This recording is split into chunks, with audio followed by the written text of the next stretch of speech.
Ada yang seru-seruan masuk hutan naik motor jambrong nih. Ada yang bisa nebak gak? Kakak-kakak kru si Otan mau kemana? Ayo. Nih ya, Otan sama kakak-kakak kru mau ketemu sobat Otan yang jagonya ngunyah. Gimana gak jago? Dalam sehari dia bisa mengunyah 30.000 kali. Waduh, pasti sakti bener nih rahangnya. Bisa nebak gak? Eits, tapi jangan dikira hewan goib ya.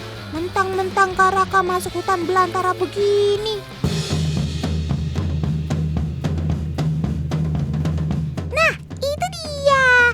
Sobat Otan si hewan ruminansia. Kerbau. Nah, padang luas ini adalah tempat kerbau-kerbau ini diaman, teman. Tuh, mereka lagi pada makan. Dalam sehari, mereka bisa menghabiskan 8 jam hanya untuk makan terus.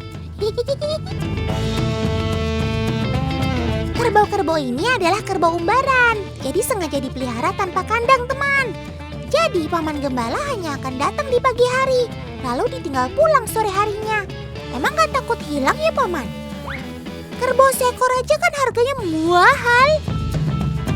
Nah, inilah istimewanya kearifan lokal masyarakat sekitar hutan lindung Kamojang, Jawa Barat. Wih, Karaka iseng amat mau ngejar-ngejar kerbaunya. Mau balapan lari apa nangkep kerbaunya, Kak? Ya nggak bakalan ketangkep lah. Meski tanahnya berlumpur dan badan kerbaunya berat begitu, mereka tetap tak terkalahkan kalau soal lari di medan begini, Kak. Tuh lihat, meski badannya tenggelam separuh badan, enteng saja kan dia melangkah. Justru Karaka dan teman-teman yang kewalahan tuh kejebak lumpur.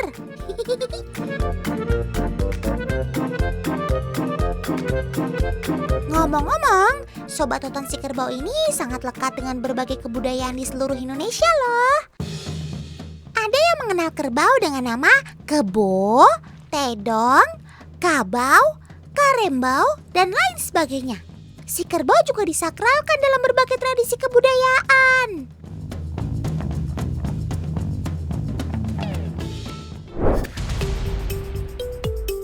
Teman, kalau di Toraja, Sobat Otan ini ternyata menjadi bintang laga di arena. Kegiatan ini sering disebut dengan istilah Mapasilaga Tedong, yang artinya adu kerbau. Tradisi ini menjadi salah satu rangkaian upacara kematian masyarakat Toraja yang disebut Rambu Solo, dengan tujuan menghibur keluarga yang sedang berkabung. Terus kenapa Sobat Otan si Kerbau yang dipilih ya? Bagi masyarakat adat Tanah Toraja, kerbau bukan hanya penanda tingkat kesejahteraan, tapi juga dipercaya sebagai lambang kekuatan untuk tunggangan arwah menuju surga. Tidak semua kerbau dapat diikutsertakan dalam tradisi Mapasilaga Tedong ini, teman. Selain kerbau bule, ada juga kerbau lumpur dan kerbau salepo, serta kerbau jenis lontong buke. Selamat datang di pasar kerbau terbesar di dunia, teman. Namanya Pasar Bolu. Pasar dengan luas lebih dari 2,5 hektar ini menjadi tempat bertemunya pembeli dan penjual kerbau di wilayah Toraja dan sekitarnya. Pasar ini hanya buka pada hari Selasa dan Sabtu saja. Sedikitnya lebih dari 500 ekor kerbau yang diperjualbelikan di sini. Bahkan sekarang Pasar Bolu sudah menjadi salah satu tujuan wisata. Banyak wisatawan datang kemari untuk melihat bentuk dan penampakan si Tedong Toraja yang tersohor sampai ke mancanegara. Jenis Tedong Toraja yang pertama adalah Tedong Saleko.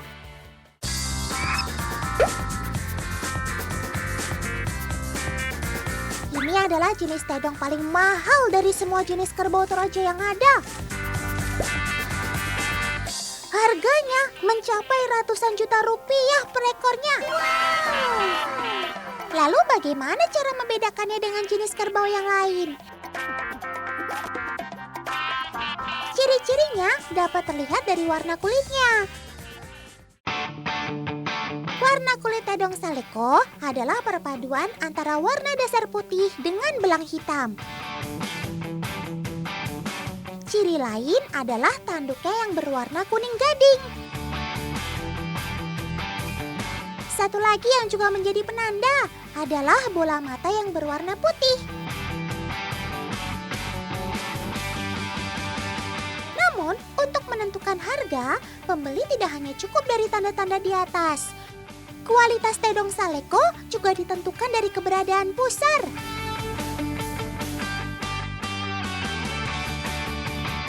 Karena bentuk pusar yang jelas dengan posisi yang tepat menjadi penanda kualitas tedong terbaik.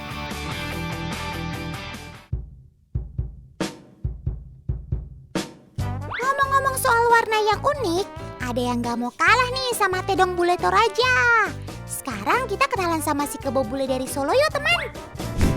Bagi masyarakat Surakarta, kebo bule bukan hewan ternak biasa. Mereka dianggap bertuah alias keramat. Wits, bukan karena bulenya ya. Warna kulit mereka yang berbeda dengan kerbau lainnya ini akibat kelainan hormon. Bisa dibilang mereka ini kerbau albino. Mereka dianggap keramat karena kebo bule ini sudah dipelihara sejak kepemimpinan Pakubuwono II. Keturunan kebo bule ini sudah beranak pinak hingga puluhan ekor loh. Yang bule-bule udah kenalan, sekarang Otan mau ngenalin kerbau dari Kalimantan nih. Tapi di mana ya? Sob, kamu di mana sih? Waduh, baru mau Otan kenalin. Kalian kenapa malah pada kabur dari kandang gitu sih? Aduh, benar kan? Gak bisa lihat pintu terbuka, langsung deh pada keluar. Oh, rupanya sekarang waktunya mereka makan. Mereka pergi cari makan sendiri teman. Mandiri banget kan? Sementara para pemilik kerbau hanya mengawasi dari atas perahu jukungnya sambil teriak-teriak. Wah, seru ya cara menggembalanya. Oh iya, tidak seperti kerbau yang sering dipelihara di darat. Kandang kerbau di Kalimantan Selatan ini dibangun di tengah rawa, cukup jauh dengan rumah penduduk. Ini sengaja dilakukan untuk menghindari bau menyengat dari kotoran si kerbau, teman.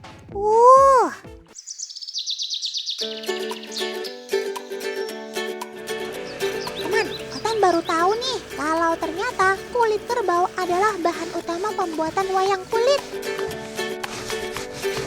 Dulu Otan kira wayang kulit dibuat dari kulit sapi. Tapi ternyata kulit kerbau lebih bagus karena lebih tebal dan tahan lembab.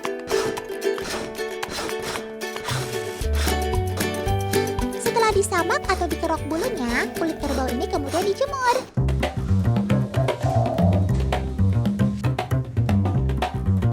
Kalau ukuran yang sebesar ini sih, satu lembar kulit bisa untuk bikin 10-15 wayang kulit.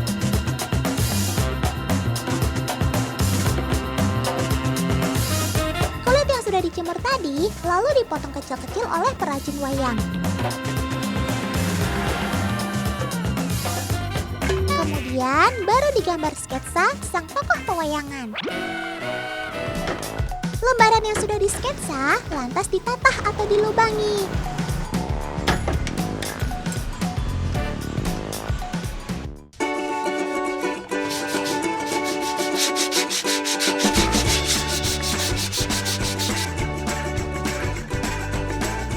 Terus diwarnai. Mewarnainya dengan tinta khusus ya teman.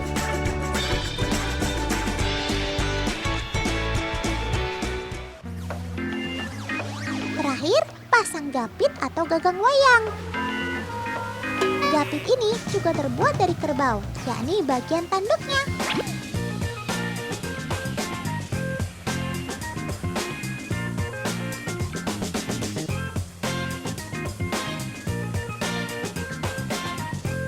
Jadi deh wayang kulitnya, bagus kan?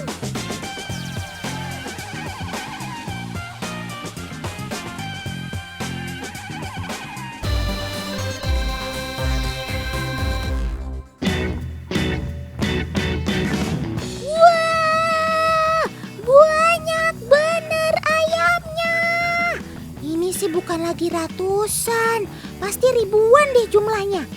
Sobat-sobat Otan ini adalah ayam yang dari lahir hingga dewasa menetas dan dibesarkan dalam pabrik, teman. Mau ngintip kayak gimana prosesnya? Sini ikut Otan ke peternakan ayam modern di Sukabumi. Berang-berang bawa berkat, berangkat!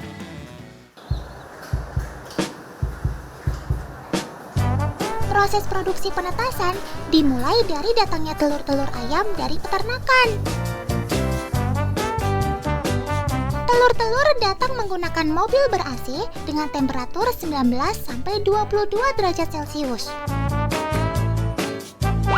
Suhu tersebut berfungsi untuk menjaga embrio di dalam telur supaya tetap aman dan nyaman, teman. Setelah itu, telur akan masuk ke proses fumigasi. Gunanya untuk mensanitasi telur dari bakteri dan jamur. Jika telur diirami oleh induknya, maka proses ini tidak dibutuhkan, teman. Saat bertelur, induk ayam akan langsung mengeraminya sehingga belum ada bakteri atau jamur yang menempel pada telur. Proses fumigasi biasanya memakan waktu sekitar 20 menit.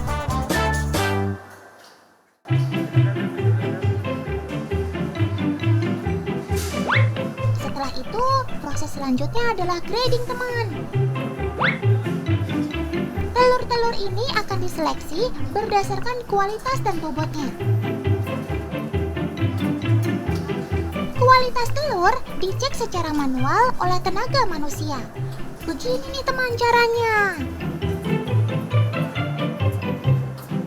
Dengan begitu, kita bisa mensortir mana telur yang gak normal, retak, pecah, kotor, ataupun hancur. Sangat dibutuhkan ketelitian pada tahap ini, teman. Karena untuk menjamin kualitas anak ayam nantinya. Duh, kok Otan pusing ya lihatnya.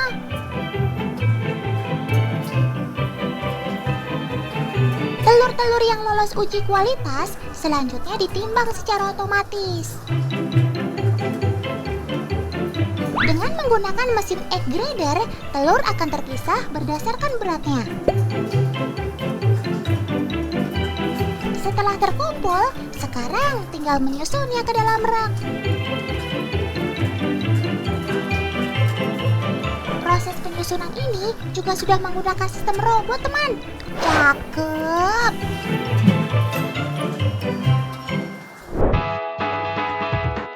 Sekarang, waktunya telur-telur ini masuk ke dalam mesin inkubasi, teman.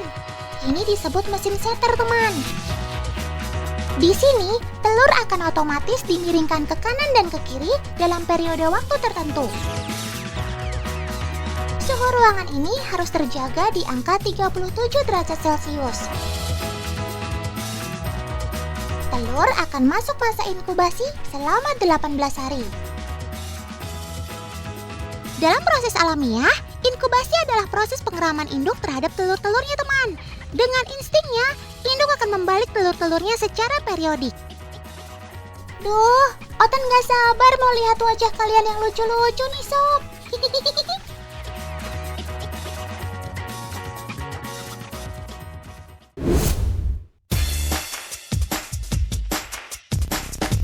Setelah 18 hari di mesin setter, pasukan telur akan kembali disortir, teman.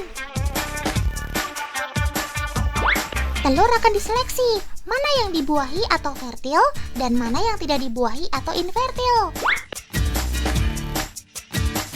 Proses penyeleksiannya menggunakan cahaya yang minim dan terfokus pada telur.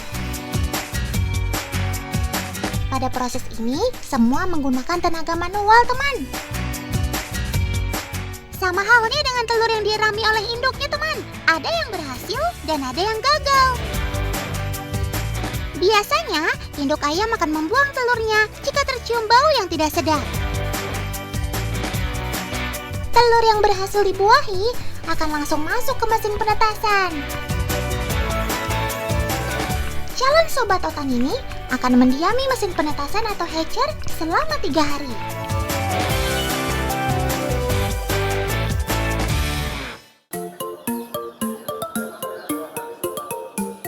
Setelah total 21 hari, waktunya sobat-sobat Totan ini keluar untuk melihat dunia. Lihat teman, sobat Totan ini sedang berusaha keluar dengan cara mematuk-matuk cangkangnya. Setelah berlubang, ia akan coba mendorong cangkang secara perlahan. Begitu pula dengan telur yang dirami oleh induknya teman. Anak-anak ayam akan berusaha sendiri untuk keluar dari cangkangnya. Sampai pada akhirnya, sobat Totan ini pun resmi terlahir dengan menyandang gelar DOC alias Day Old Chicken. Setelah lahir, para anak ayam ini langsung membantu membersihkan bekas sisa telurnya teman. Cakep. Selamat ya sob, akhirnya kalian lahir dengan selamat.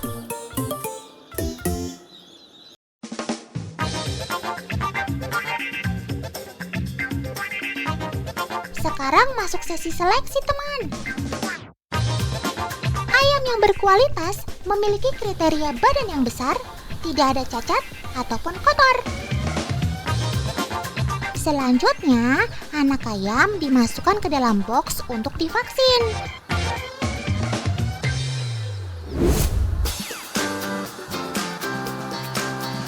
Proses vaksin sendiri sudah menggunakan mesin teman. Tetapi tetap butuh tenaga manusia untuk memegang sobat Totan ini. Vaksin diberikan untuk menjaga daya tahan tubuh sobat Totan ini dan mencegah datangnya penyakit. Selanjutnya, mereka dikemas dengan kotak kardus untuk didistribusikan. Perjalanan yang panjang ya teman. Phew.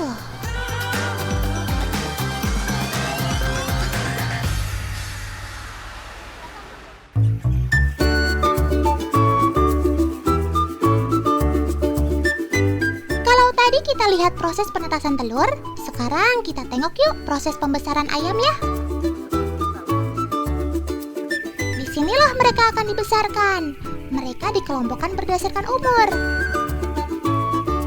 Pengelolaan kandang yang modern membuat peternakan ini tidak bau teman. Cakep.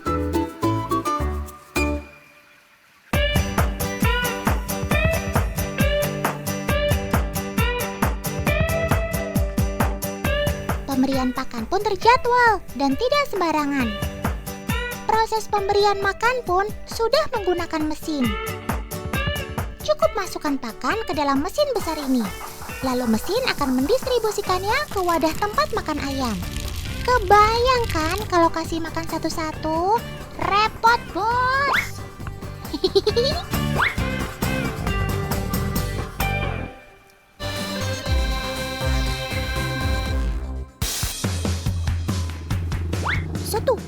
Satu, dua, langkah tegap maju, jalan. Lucu ya, mereka jalan-jalan berbaris begini. Mana banyak banget lagi.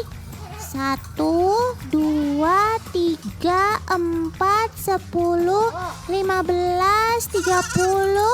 Ya ampun, Otan sampai susah ngitungnya. Mungkin sekitar 50 ekor kambing ada dalam barisan iring-iringan ini. Dalam bahasa orang Bima, kambing disebut BE.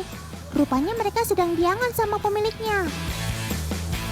Warga desa Lanta Barat, Kecamatan Lambu, Kabupaten Bima di Nusa Tenggara Barat sini memang biasa piara banyak kambing seperti ini. Satu keluarga bisa punya sekitar 30 hingga 100 ekor kambing loh. Setiap pagi mereka akan digiring untuk digembalakan. Wah. Bisa manjat gitu. Sabar, sabar. Jangan berdesakan. Nanti ada yang jatuh loh. Tenang saja teman. Jangan ragukan kemampuan sobat Totan ini. Mereka termasuk hewan 4-wheel drive alias double gardan dengan 4 roda penggerak.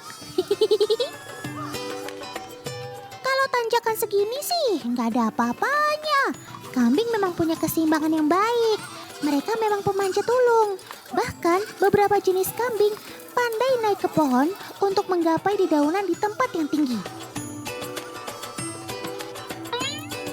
Di bukit-bukit inilah mereka biasa digembalakan. bukan tanpa alasan. Selain memelihara kambing dan ternak lainnya, warga di sini adalah petani.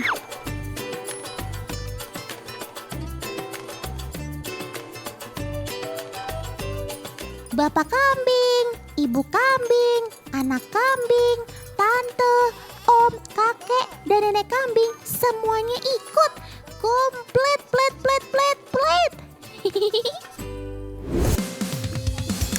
Kambing kacang memang banyak dipelihara di Indonesia, terutama di Pulau Sumbawa. Jenis ini banyak disukai dan dijadikan ternak karena mereka punya daya tahan tubuh yang baik. Mereka juga tahan terhadap cuaca ekstrim. Selain di daerah Bima, kambing kacang juga banyak dipelihara di Pulau Bungin. Itu loh, pulau yang dinobatkan sebagai salah satu pulau dengan pemukiman terpadat di dunia. Kira-kira bagaimana nasib si kambing yang tinggal di pulau seperti ini ya? Teman-teman, kalian lagi ngapain? Wah, kalian rajin sekali ya. Pulang sekolah langsung mengerjakan PR. Otan bangga sama kalian. Kerjakan yang benar ya teman. Teman-teman di rumah juga jangan mau kalah ya. Habis nonton Otan, langsung kerjakan PR-nya ya. Malah tidur. Udah selesai emang PR-nya?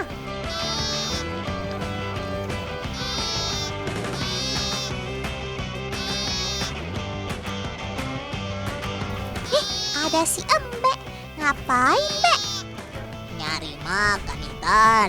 Lapar. Lah, ya udah cari makan sana, jangan di sini. Nanti teman-teman Otan kebangun loh gara-gara kamu. Makanannya ada di sini, Tan.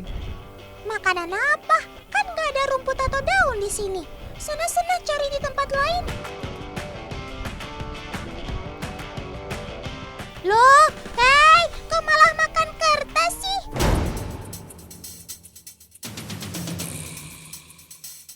Teman-teman, ada kambing yang makanin buku kalian tuh. Wah, gak bener tuh Mbak, malah makan kertas.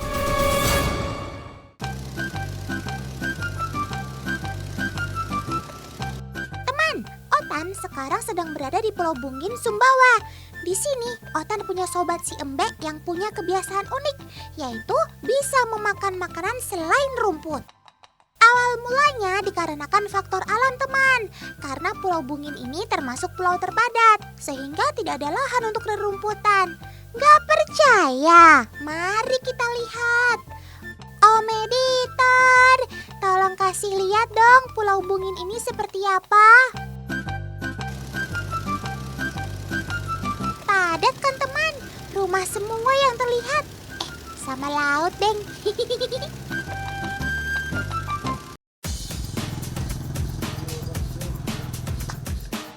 Karena itulah para mbek di sini mempunyai kebiasaan memakan apa saja karena tidak ada rumput. Bahkan sampai terkenal loh dengan sebutan kambing bungin karena ia sering memakan kertas.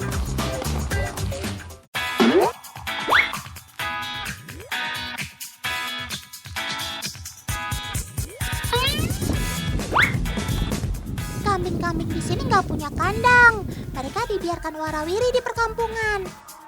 Sungguh malang nasibmu, Mbak. Tidak hanya memakan kertas, si kambing bungin ini juga memakan kardus hingga plastik juga, teman. Pantes aja, itu perut gendut banget. Nggak sesuai dengan bentuk badannya. Jumlah si Mbak di pulau ini cukup banyak juga loh, teman. Walau tidak ada rumput, mereka tetap dapat bertahan hidup. Otan salut sama kalian, sob. Terus kebiasaan si Mbak di bungin ini kira-kira punya dampak buruk nggak ya buat kesehatannya? Mending Otan tanya aja deh daripada penasaran. Bu dosen, kira-kira ada nggak efek samping bagi si kambing kalau sering makan kertas? Tidak ada nutrisi yang ada di dalam yang diserap oleh tubuh kambing tersebut, sehingga daging yang terdapat pada kambing itu nggak ada nutrisi dan vitaminnya. Lalu Bu, daging sobat Otan ini layak nggak sih Bu dikonsumsi sama teman-teman Otan? Itu dapat merusak sistem atau mengganggu sistem pencernaan manusia. Selain sistem pencernaan, IQ atau sistem kecerdasan anak juga menurun. Jadi seperti itu. Nah, Otan jadi ngerti deh kalau begini. Terima kasih Bu dosen jawabannya ya. Benar kata Bu dosen, kamu itu harusnya makan rumput, Mbak, kayak teman-temanmu di daerah lain, biar perutnya six pack. Wah, ada anak kambing, gemes banget ya. Tapi mereka kambing yang berbeda sama kambing bungin tadi. Kalau tadi kambing-kambing yang kurang beruntung karena susahnya nyari makanan, nah kalau yang ini kambing sultan, teman. Mereka adalah Nigerian dwarf, kambing hias yang diimpor dari Afrika. Mereka diimpor jauh-jauh dari Nigeria karena sifat genetisnya yang bogel terus, alias gak bisa tumbuh besar. By the way, in the way busway, ada yang bikin hati Otan meleleh dari tadi. Yap, tingkah lakunya itu loh yang gemesin banget. Anakan kambing Nigerian dwarf ini emang sukanya loncat-loncat sama lari-lari, teman. Tuh lihat, ada temannya lari jadi balapan lari. Temannya naik-naik ke batu ikutan manjat-manjat. Di tempat asalnya, Sobat Otan ini memang terbiasa di medan terjal seperti perbukitan. Makanya, baru lihat batu dikit udah kayak anak-anak nemu ayunan atau prosotan. Seru banget sih kalian mainnya. Otan seneng deh lihat mainan kalian. Murah meriah, cuma pakai batu aja juga. Aduh, Otan jadi deg-degan lihat kalian akrobat kayak gitu. Walaupun loncatannya terlihat aneh dan hampir saja jatuh, namun kamu tetap berhasil mengendalikan langkah dan mendarat dengan aman ya sob. Kermaks, keren maksimal.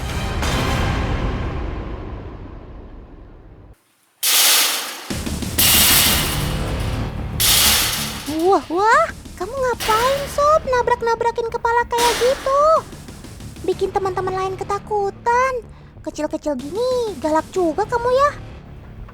Saat musim kawin begini, pejantan dewasa Nigerian dwarf memang mudah marah kalau melihat ada pejantan lain, teman. Tuh lihat, pagar pembatasnya yang jadi sasaran untuk unjuk kekuatan.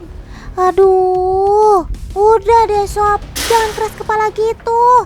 Nanti benjol baru tahu rasa loh.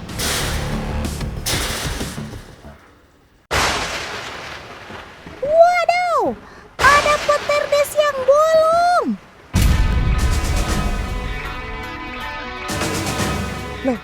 Loh.